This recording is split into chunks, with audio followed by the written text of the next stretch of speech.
Hi.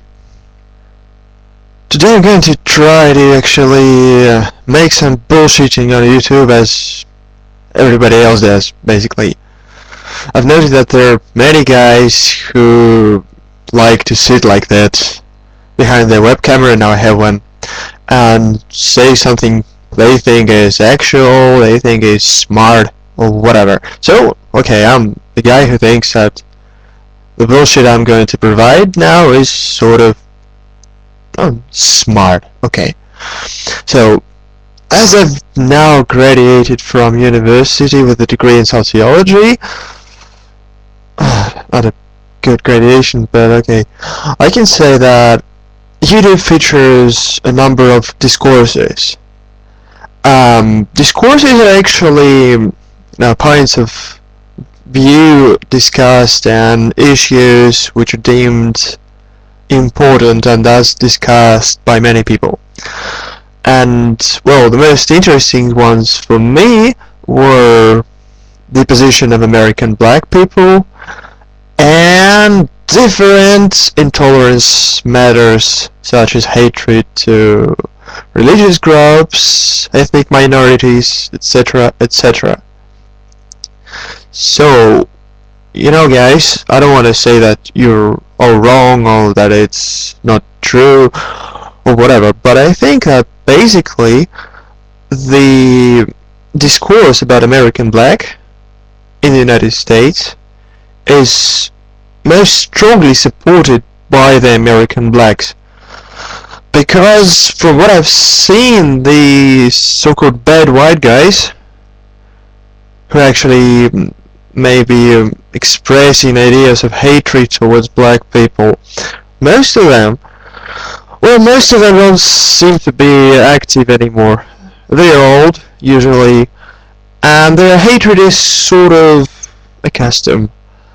They get used to referring to black people as to an object of hatred, and it's not that actually they hate black people, just they get used to making jokes about them, and it is nothing special. Here we got jokes about various nationalities, the Jews for instance, but from what I've noticed, most of the Jews love Jewish anecdotes and anecdotes about Jews. And if you ask any Jew about how greedy is he or how much money has he hidden behind the floor or whatever, they will smile, laugh and say, oh, a lot. So they actually like to be noted. As PR managers say, the only negative notion is a necrolog, but it can also be a good thing.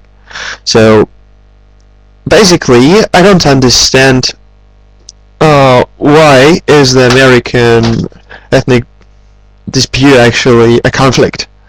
So from what I've seen, there are many black people, most of them I guess with some low standard of education, who actually strongly support the conflicts in ideas. Ideal conflicts actually contribute to physical confrontations and stuff. These are black guys. It's not their fault. It's what they do. They strongly support the black identity, and this is very important because they make it look like there is a category of people who don't just have a special color of skin, but who have other qualities, and this makes black people special. It makes them locked within a group and makes this very group actually quite aggressive towards everyone else.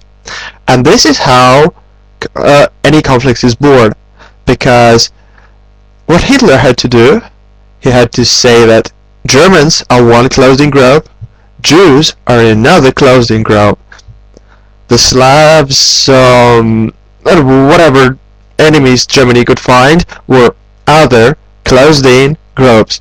And they basically, ideologically, what they said was that those groups had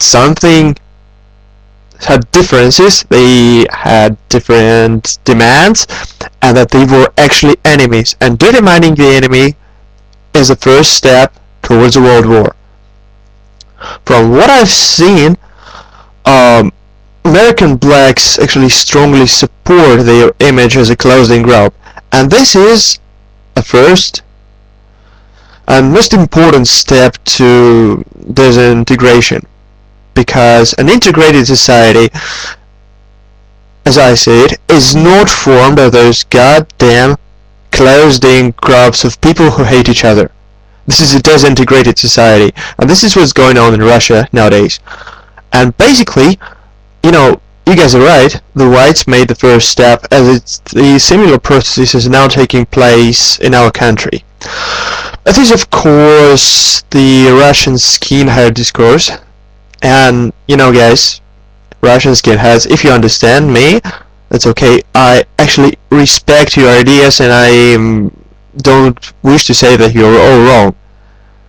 Vice versa for the Russian people from the Caucasus, Muslims and whatever they hate. This is not about saying who's right or wrong. This is about how it works. So, actually, these were the Russian skinheads who first started shouting that we are a Russian group of people having special qualities and properties, not only the skin color, but also religion, sometimes not, style of life, perception of life, values, norms, a special mission, a divine mission sometimes, and all tons of that crap. Just open any book from a second-class bookstore and you'll find lots of them.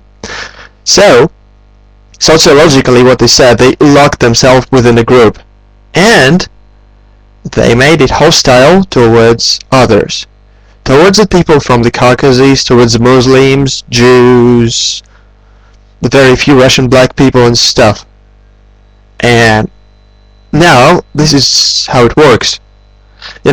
If a couple of kids from the other schools say that they are a superpower gang who are much better than the others and who thus have rights towards their property, what would the other guys do? They'd form other gangs and beat them up. And this is exactly what's happening. And, physical confrontations are not necessarily, actually, it may be purely ideological for the majority of people, but it still contributes to disintegration, because as the skinheads started to push the people from the Caucasus and Muslims and stuff, those guys got a perception of the Russian society, rather disgusting perception, I would say, because the skinheads acted strongly enough to make the immigrants feel that they are going into a hostile environment and that they are actually another closed-in group. This was actually held by in a number of ways. So, how it all works.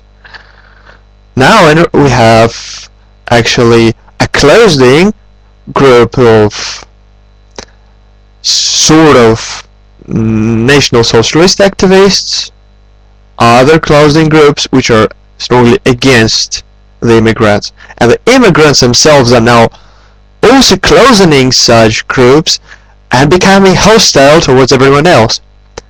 And this is a first step to ghettos, and ghettos are, disintegration, lack of cultural exchange, lack of communication, lack of understanding, increased crime, crime towards representatives of other groups, lack of respect for the government, and so on and so forth. So guys, what I actually mean to say is that it doesn't matter who made the first step.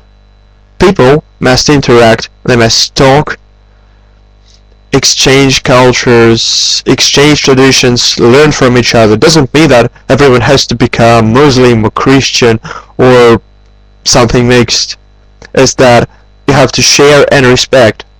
Because if you turn to the American discourse, back to the American discourse, there are many people which so-called common, I don't like this term, the common American black people have to learn from common American white people. And there are many things which should be learned vice versa. And this is it.